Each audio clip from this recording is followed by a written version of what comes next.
Victoria's long-established animal shelters are under attack from a new movement that's been dubbed No Kill. The animal activists have been waging a cyber war against the RSPCA, the Lost Dogs Home, and as Cheryl Hall reports, particularly the Cat Protection Society. Jasmine Alexandra is a cat lover, a good reason to be a board member of the state's biggest cat shelter, the Cat Protection Society. But last year she became the first director to be removed in the 64-year history of the CPS. It was actually a horrendous experience from beginning to end, but I felt I had to do it. When she first joined the board, she was horrified to discover that most of the cats brought here, more than 90%, were being put down. I was abhorred by the lack of effort to adopt them out. The cats that aren't adopted are killed. I know a few of us on the board were very distressed by that. I really felt I just had to speak up on behalf of the cats. Really, I was an annoyance, and so that's why I was pushed off the board. The CPS says she was removed because of her conduct, but Jasmine Alexandra is not the only one annoying the Cat Protection Society. Mike Bailey has been asking similar questions on animal welfare websites. Here we are, Mr. Cease. And Bayswater vet Harry Corbett has become a vexatious letter writer. I have written probably around about 6 to 8 since 2006, with not one response. I was wanting various figures that have been promoted by the Cat Protection Society to be clarified.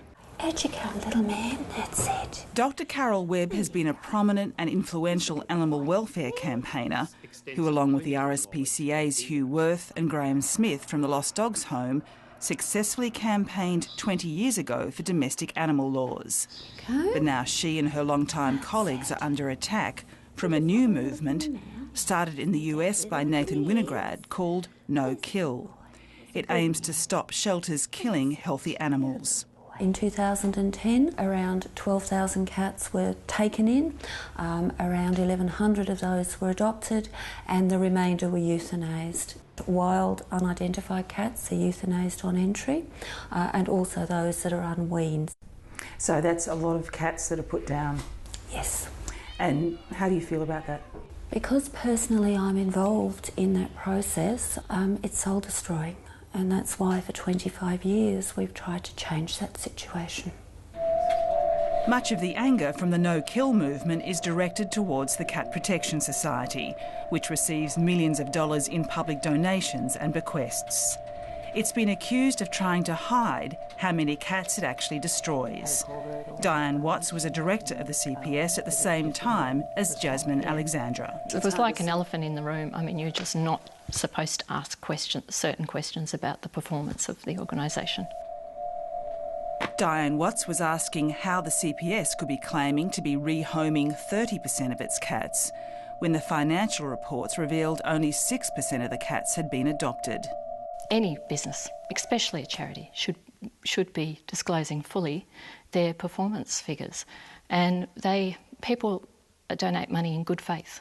We now actually put the raw numbers in for the last 2 annual reports in order to be more transparent. Previously to that, we were expressing our rehousing rate as a percentage of the rehomable cats. Do you feel like you've been unfairly targeted?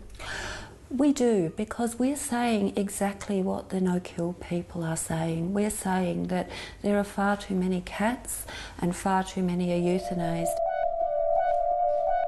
But the No Kill proponents are questioning the euthanasia rates of many animal shelters in Australia. I believe the myth that there were too many animals, not enough homes, so killing was inevitable. I've discovered that there are far more homes available than there are animals entering shelters. And what's required to stop the killing is for shelters to adopt new practices. And among the targets, the RSPCA Victoria and the state's biggest animal shelter, the Lost Dogs Home. Many of us who are leaders in this field are being targeted. We are the organisations that are dealing with the problem. Hello. Graham Smith argues that the Lost Dogs Home, the CPS and the RSPCA are open-door shelters, and unlike some, take tens of thousands of feral cats that can't be rehomed. I feel that we have about 50,000 cats and kittens being admitted to the pounds and shelters each year in Victoria. And most of the cats that are being admitted are wild cats. We would be needing to find something like 1,000 homes per week. It's heartbreaking. The RSPCA says it's also trying hard to reduce its euthanasia rates. We're hopeful that we're making an impact. We believe we are. We see our statistics improving. Currently, we can claim that 80% of all dogs that enter our shelters across Victoria are either reclaimed by their owners or they're rehomed. Sadly, for cats, that's a lot lower. For cats, that total reclaim rehome rate is about 40%. And I see the no-kill activists as leading the way, and that's the same with any social change. But there's still a long way to go before the two sides agree. They are cyber bullies because they're on the internet trying to create controversy. The problem with allowing these people to be the public face of animal welfare is that they're holding back change and they're keeping us stuck in the 20th century kill model.